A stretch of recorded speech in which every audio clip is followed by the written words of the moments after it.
বিসমিল্লাহির রহমানির রহিম। প্রিয় শিক্ষার্থী, তোমরা যারা এই বছর এসএসসি পরীক্ষা দিয়েছো এবং যাদের রেজাল্টের অপেক্ষায় যারা আছো, তোমাদের খুব দ্রুত ইন্টারমিডিয়েটের রেজাল্টের পরপরই ভর্তি বিজ্ঞপ্তি চলে আসবে এবং তারপরই হয়তো একাডেমিক পড়ালেখা যেটা প্রাতিষ্ঠানিকভাবে শুরু হয় সেটা শুরু হবে। আর ইতিমধ্যে তোমরা হয়তো ব্যক্তিগত উদ্যোগে পড়ালেখা শুরু করেছো। আমি সেই পড়ালেখাটার একটু সহযোগিতা করবার জন্য তোমার ইন্টারমিডিয়েটের কোর্স সম্পর্কে একটু বেসিক ধারণা দিব।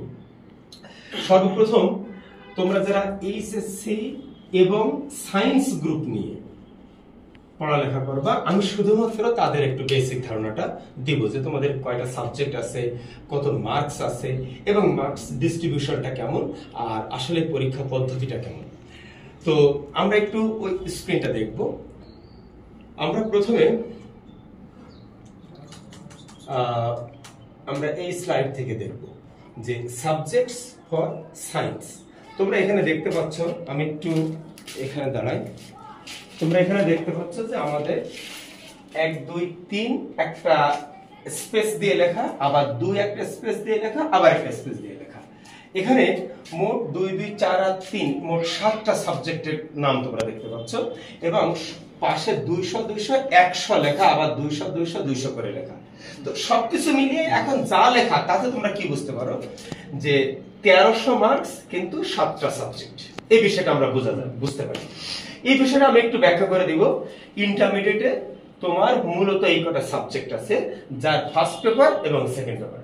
কিন্তু যে সাবজেক্টটা আইসিটি তে তোমরা 100 মার্কস দেখতে পাচ্ছ, এটাতে শুধু একটা পেপার, অর্থাৎ আইসিটির জন্য কোনো ফার্স্ট পেপার হয় না, সেকেন্ড পেপার হয় না।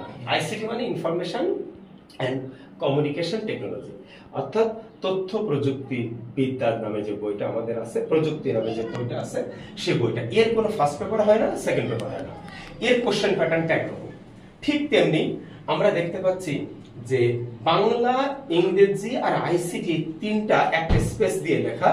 এর মানে হলো তোমরা জানো যে 3টা গ্রুপ ইন্টারমিডিয়েট লেভেলে থাকে। একটা হচ্ছে আর্টস, কমার্স এবং সায়েন্স, এই 3টা গ্রুপ থাকে।